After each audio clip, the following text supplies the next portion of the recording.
بله جوینا ریاضه تی چاوره کرن کو سبا لدار که یک کسین کو پیوست بو بشتاری جوینا ریاضه یا سبا به دکتر حکیم بشاره اندام دسته یا بلند یا دانستاندنانه نچوی ریاضه ایرو هاتی استودیو الوی داره میوانه منه دکتر به خیر هاتی براستی مراقت کم گرک بو متل ریاضه بدیتایی لی اموی داره الاستودیو روداوی تدبین سبب چیه کت نچوی ریاضه جوین گرک پازده میچیو و جوین ابد جارت اخیر دبه حتی حرب پلتفرم دن موسکو وقاهرة ورن براسي هن صدام هبون از آمادان هبون یک جي او شان دستابلن ما في بريار الجميلات هنية والوا قهدار بك تشجو ما هي ونامامجي بجينوا نامامجي دستابلن أذى اي قبول دك وجهسنا سياسي ده وجهسنا دمكيده بشار أسد جي بيشاوي دهر أمكان شركات يبير بكن اي في قبولنا كم نكار شركات يبير بكن أفتسمه ورن وضع سوري البر تشتن مزنة براستي نرين أمريكاتين قارتين بريطانيا فرنسا دوستين ما فين دوستين شورشة سوري دوستين مع أوبوسينا سوري نريتين قارتين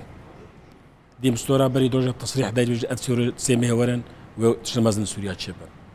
جبروي أبدامينتين أنجمان اجتماعي كرد بتايبت دي قاوي خبزانة بمبافشن هر قاوك بحساب بافشن ام نكفن ناف ناكوكي ناف اوبوسيونيت يعني ام بشك تستابلنت لي ام نكفن ناكوكي نافيو بلاتفورما قاهرة ده بلاتفورما موسكو ابرم بشك ناكوكي ده ناف تستابلنت دق ممكنه وناف اراده مجتمعي دولي دوستي شورش يعني بقارتنا موقف امريكي قارتنا موقف السعودي از امادبو جيفينا تالي سيمها حشتا وزير خارجية السعودية استاذ عادل جبير وقد قهرتنا المزن شي دبن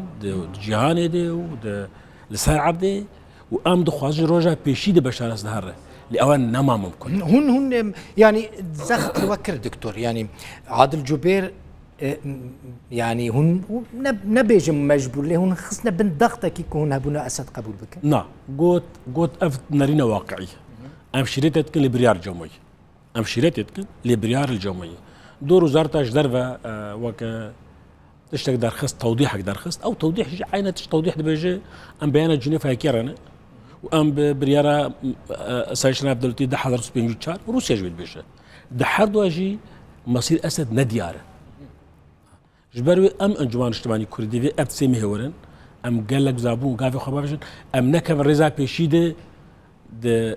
ناكوكي معارض الأوبوسيون دي ونكف رزا بيشيدي جي ناكوكي ما ممكن شيء بناف دستة بلند وإرادة مجتمعية دولية. ونيتشبكن مثلا إنها حركس الفرج برتو عندهم دستة بلندي حركس مراختك أنا كسوي بكاربا وكشام ده كسر بخوا بشتري دانستان دنابه أو إمكاني ويهنا قوته ويهنا. لا أنا كسوي بريارد أنا الجماعة أمي محاولة بك اللي بريارد مين بريارة وك ما يعني وك دستة بلند ما بريارد غير جستندية إنه أمي بخوازن دستة بلند كيف ربك. اما باش ندو كاسندن وباش نهيزندن هاجر بريار دستي مدبه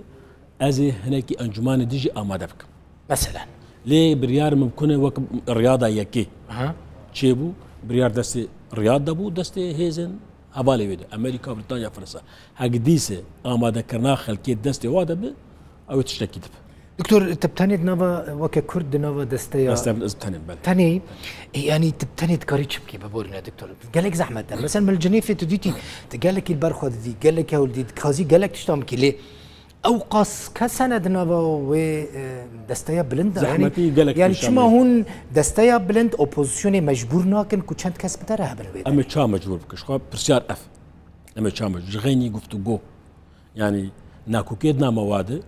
ديس دفيج قفتو بيفل جمع ريتني رياضو ام بخيدن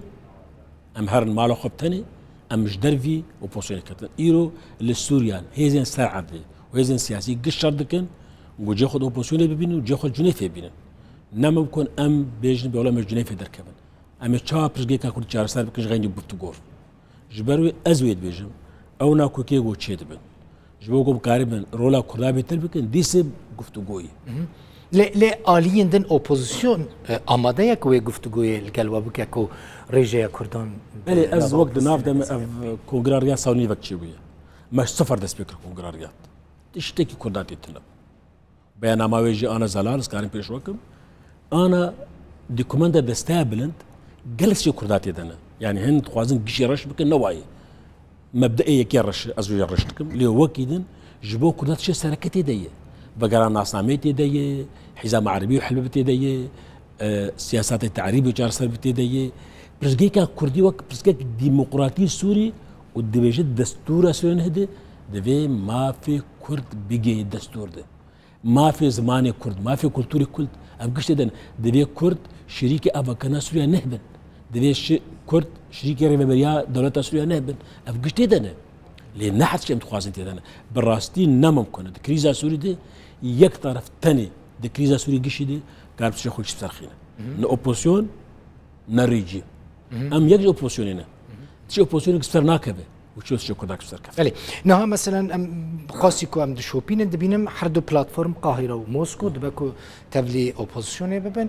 هونجي يعني ادي قوه اوبوزيسيون عرب ام بيجن قوتر دبه هون هجمره بچكتر به كيمتر به دكتور مثلا جنيف شيل بيشامه هون چه امده كارين واجبو جنيف از خوازفنا بيجم شرط ايرو روجده تمناب لجينا مر ريادي بر ابي جينا موسكو تبلي ونابه ين قاهره موسكو جبر موسكو اودبيجي جرك اسد بمينه دكاتا دمكيدي وبنج جيجيري يهبن جيجرك جبو امن جيجرك جبو جيش جيجرك جبو جدرفه جيجرك جبو حكومتي جيجرك جبو تشريع قضاء بين جيجري نابمين حر جيجرك جيب ده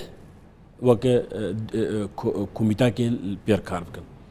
اما ديتني معنا وانا حتى روجا ايرو بحثا ايروشتكم جيفينا مي بي غوارتن تيرتشي بنتيجه تدخل دولة ازوينا نظام روجا ايرو او تشي بلاتفورما موسكو بيجي قد جمع قبول لعب هوني ودمي تشاوا بتشن جنيفي